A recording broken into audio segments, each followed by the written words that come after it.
ጋር ከተጋባን 6 ወራችን ነው። ባለቤቴ እንደተባለው በጣም ጥሩ ሰው ነው። ጥሩ ሰው እንደሆነ ከበፊት ተነግሮ የነበረ እንደጠበቅኩት ነው ያገኘሁት እና በየቀኑ የህይወት ልምድ አለን። በየቀኑ የህይወት ልምድ ያደረግነው ነገር ምንድን ነው? እሱ 1 ስራ ይቀራን፣ እኔ 1 ስራ፣ ወይም ደግሞ አንዳንድ ጊዜ እነስ ካለ ደግሞ እሱ 1 ሰፋህ ይቀራን፣ 1 ሰፋህ እቀራለሁ። በዚህ መልኩ በየቀኑ እንቀራለን። ከተጋባን ጀምሮ ለ6 ወራት ያክል በዚህ መልኩ ነው ያሳለፍነው እና ከዕለታት አንድ ቀን ከ6 ወር በኋላ ማለት ነው በመካከላችን አለመግባባት ተፈጠረ። እስከዛ ድረስ አንድ ቀንም አለመግባባት ተፈጥሮ አያውቅም። በጣም ፍቅር ነው፣ በጣም ሰላም ነን እና አለመግባባት ተፈጠረ። እኔ ነኝ ድንበር ያለፍኩበትኝ፣ ያስቆጣሁት እኔ ነኝ። እንደዛ ማድረግ አልነበረብኝም፣ ግን እንደዛ አደረኩኝ፣ ተሳሳትኩኝ። ከዛ ሊወጣ ሲል የቤት አስቤዛ ጻፍኩኝና ሊወጣ ሲል ይዘህና ብዬ ሰጠሁትኝ። ያኔ ዝም ብዬ ጥፍሽ ብሎኝ ነው እንደዛ የሰጠሁት ራሱ። ከሄደ በኋላ ግን ጸጸተኝ። ለምንድን ነው እንደዛ ያደረኩት? ማስቆጣት እኮ አልነበረብኝም ምናምን እያልኩኝ ከራሴ ጋር ማውራት ጀመርኩኝ። ነገር ግን ከሰጠሁት በኋላ ደግሞ አስቤዛውን ያመጣ ይሆን እያልኩ ራሴ መጠየቅ ጀመርኩኝ። እንደገና ደግሞ ከአሱር በኋላ ሁልጊዜ የምናደርገውን ቁርአናችንን ስንቀራ ይሆን የሚልን ጥያቄ እየተጠየቅኩኝ የራሴን በቃ ይቅርታ ጠይቀዋለሁ ሲመጣ። እንደዛ ግን ማድረግ አልነበረብኝም። ስናገረው እሱም ድንበር አልፎብኝ ነበር። እሱም እኮ ግን እንደዛ ማድረግ አልነበረበትም ምናምን እያልኩኝ በመካከል በጣም ራሴ ጋር እየተጣላሁ ጠበቅኩት። ከዛ በሩ ሲቆረቆር ሩጭ ከፈትኩኝ። በጣም ደስ ብሎኝ ነበረ ሲመጣ ግን የሆነ እንደጠበቅኩት ፊቱን ዝብዝፍ አድርጎ ምናምን ይመጣን ብዬ አስቤ ነበረ። እቃውንም የሚያመጣ አልመሰለኝም ነበረ። ግን ሲመጣ እቃውን እንዳለ ተሸክሞ መጣ። እንደውም ያልጠለቅኩትንም ሁሉ ተሸክሞ መጣ። እንደገና ደግሞ ከወጣበት በተቃራኒው በጣም ፊቱ ፈገግ ብሎ ደስ ብሎት ምናምን መጣ። እንዴት ዋልሽልኝ ምናምን ብሎኝ ግንባሬን ስሞኝ ገባ።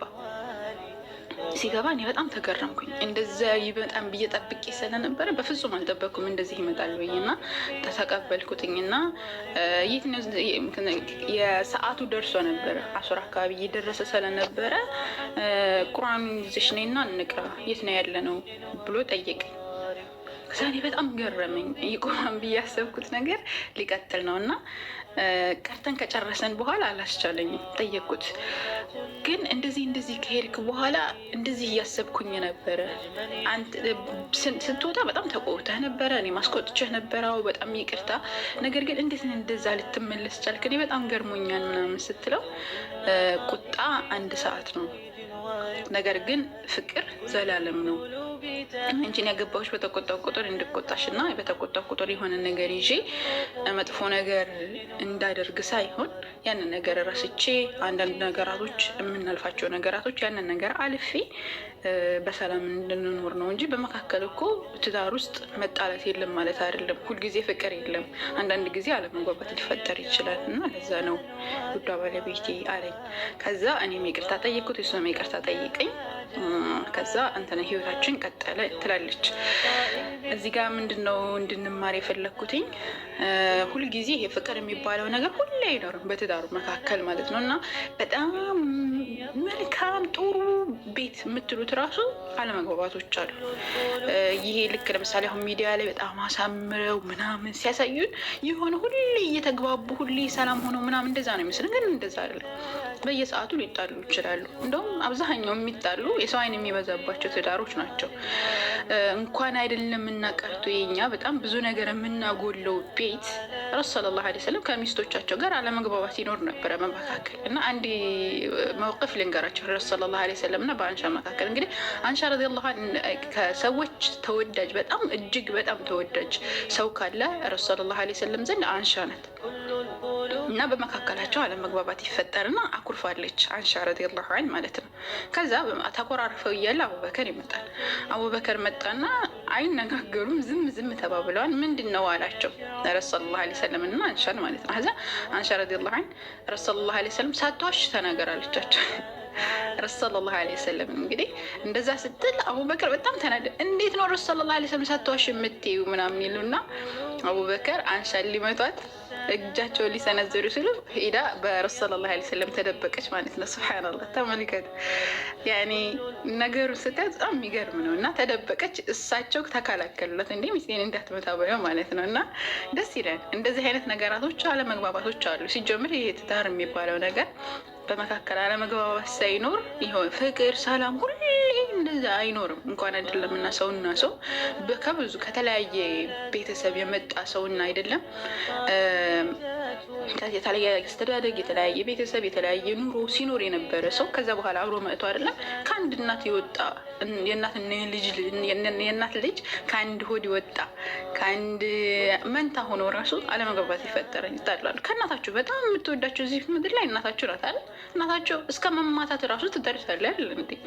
አለመግባባት ከመፈጠሩ የተነሳ በጣም እስከ መማታት ራሱ የሚደረስበት ሁኔታ አለ እና አለመግባባት ያለ ነው። ሁሌ አንድ አይነት ኑሮ አጠብቁ ነው። ገብቷቸው ኋላ እና በጣም ትልቅ ትምህርት አለው እና የአላህ መልእክተኛ ዓለይሂ ሰላቱ ወሰላም የሆነ ምንድን ነው ሁላችሁም መስኡል እንደሆናችሁ ይነገራሉ እና ሁሉም ሰው በአለበት ነገር መስኡል እንደሆነ ማለት ሴት ልጅም በባሏ ቤት መስኡል እንደሆነች ወይም ደግሞ በዛ ኃላፊ እንደሆነች በኃላፊነቷ ላይ ደግሞ ተጠያቂ እንደሆነች እንደዚሁም ባለቤት ተኃላፊ እንደሆነ በሚስቱ ላይ ሚስቱን ደግሞ መጠበቅ እንዳለበትና ኃላፊ እንደሆነ ምናምን ይናገራሉ እና ይሄ ምንድነው ኃላፊነትና የሚባለው ነገር ሁሉንም ነገር ያካተተ ነው። ገብቷቸው ኋላ አለመግባባት ሲኖረው እንዴት አድርጌ ልፍተው የሚል ኃላፊነትና የሚባለው ነገር መሸከም መቻል ነው እና አላህ ሱብሓነሁ ወተዓላ በመልካም የምንኖር ያድርገን። አላህ ያሕፈዝኩም። ሰላም አለይኩም።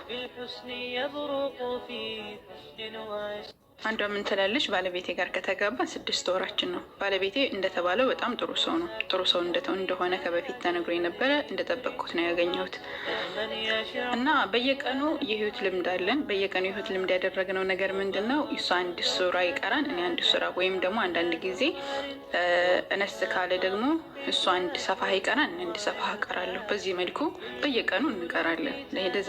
ከተጋባን ጀምሮ ለ6 ወራት ያክል በዚህ መልኩ ነው ያሳለፍነው ነው እና ከዕለታት አንድ ቀን ከ6 ወር በኋላ ማለት ነው በመካከላችን አለመግባባት ተፈጠረ። እስከዛ ድረስ አንድ ቀንም አለመግባባት ተፈጥሮ አያውቅም። በጣም ፍቅር ነው፣ በጣም ሰላም ነን እና አለመግባባት ተፈጠረ። እኔ ነኝ ድንበር ያለፍኩበትኝ፣ ያስቆጣሁት እኔ ነኝ። እንደዛ ማድረግ አልነበረብኝም፣ ግን እንደዛ አደረኩኝ፣ ተሳሳትኩኝ። ከዛ ሊወጣ ሲል የቤት አስቤዛ ጻፍኩኝና ሊወጣ ሲል ይዘህና ብዬ ሰጠሁትኝ።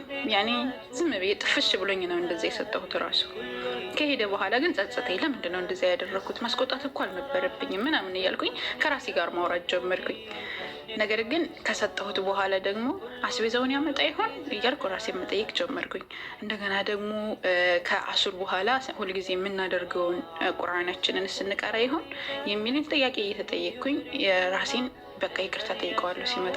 እንደዛ ግን ማድረግ አልነበረብኝም። ስናገረው እሱም ድንበር አልፎብኝ ነበር። እሱም እኮ ግን እንደዛ ማድረግ አልነበረበትም ምናምን እያልኩኝ በመካከል በጣም ራሴ ጋር እየተጣላሁ ጠበቅኩት። ከዛ በሩ ሲቆረቆር ሩጭ ከፈትኩኝ። በጣም ደስ ብሎኝ ነበረ ሲመጣ ግን የሆነ እንደጠበቅኩት ፊቱን ዝብዝፍ አድርጎ ምናምን ይመጣን ብዬ አስቤ ነበረ። እቃውንም የሚያመጣ አልመሰለኝም ነበር። ግን ሲመጣ እቃውን እንዳለ ተሸክሞ መጣ። እንደውም ያልጠለቅኩትንም ሁሉ ተሸክሞ መጣ። እንደገና ደግሞ ከወጣበት በተቃራኒው በጣም ፊቱ ፈገግ ብሎ ደስ ብሎት ምናምን መጣ። እንዴት ዋልሽልኝ ምናምን ብሎኝ ግንባሬን ስሞኝ ገባ። ሲገባ እኔ በጣም ተገረምኩኝ። እንደዛ ይመጣን ብዬ ጠብቄ ስለነበረ በፍጹም አልጠበኩም እንደዚህ ይመጣል ብዬና ተቀበልኩትኝና የሰዓቱ ደርሶ ነበረ። አሱር አካባቢ እየደረሰ ስለነበረ ቁርአኑን ይዘሽ ነይና እንቅራ፣ የት ነው ያለ ነው ብሎ ጠየቀኝ። ከዛኔ በጣም ገረመኝ። ይቆማን ብዬ ያሰብኩት ነገር ሊቀጥል ነው እና ቀርተን ከጨረሰን በኋላ አላስቻለኝም። ጠየቅኩት። ግን እንደዚህ ከሄድክ በኋላ እንደዚህ እያሰብኩኝ ነበረ። ስትወጣ በጣም ተቆጥተህ ነበረ፣ እኔ ማስቆጥቼህ ነበረው፣ በጣም ይቅርታ። ነገር ግን እንዴት እንደዛ ልትመለስ ቻልክ? እኔ በጣም ገርሞኛል ምናምን ስትለው ቁጣ 1 ሰዓት ነው፣ ነገር ግን ፍቅር ዘላለም ነው። አንቺን ያገባሁሽ በተቆጣው ቁጥር እንድቆጣሽ እና በተቆጣው ቁጥር የሆነ ነገር ይዤ መጥፎ ነገር እንዳደርግ ሳይሆን ያንን ነገር ረስቼ አንዳንድ ነገራቶች የምናልፋቸው ነገራቶች ያንን ነገር አልፌ በሰላም እንድንኖር ነው እንጂ በመካከል እኮ ትዳር ውስጥ መጣላት የለም ማለት አይደለም። ሁልጊዜ ፍቅር የለም። አንዳንድ ጊዜ አለመግባባት ሊፈጠር ይችላል እና ለዛ ነው ውዷ ባለቤቴ አለኝ። ከዛ እኔም ይቅርታ ጠየቅኩት፣ እሱም ይቅርታ ጠይቀኝ። ከዛ እንትን ህይወታችን ቀጠለ ትላለች። እዚህ ጋር ምንድን ነው እንድንማር የፈለግኩትኝ ሁልጊዜ ይሄ ፍቅር የሚባለው ነገር ሁሌ አይኖርም በትዳሩ መካከል ማለት ነው። እና በጣም መልካም ጥሩ ቤት የምትሉት ራሱ አለመግባባቶች አሉ። ይሄ ልክ ለምሳሌ አሁን ሚዲያ ላይ በጣም አሳምረው ምናምን ሲያሳዩን የሆነ ሁሌ እየተግባቡ ሁሌ ሰላም ሆነው ምናምን እንደዛ ነው ይመስል፣ ግን እንደዛ አይደለም። በየሰዓቱ ሊጣሉ ይችላሉ። እንደውም አብዛኛው የሚጣሉ የሰው አይን የሚበዛባቸው ትዳሮች ናቸው። እንኳን አይደለም እናቀርቶ የኛ በጣም ብዙ ነገር የምናጎለው ቤት ረሱ ሰለላሁ ዐለይሂ ወሰለም ከሚስቶቻቸው ጋር አለመግባባት ይኖር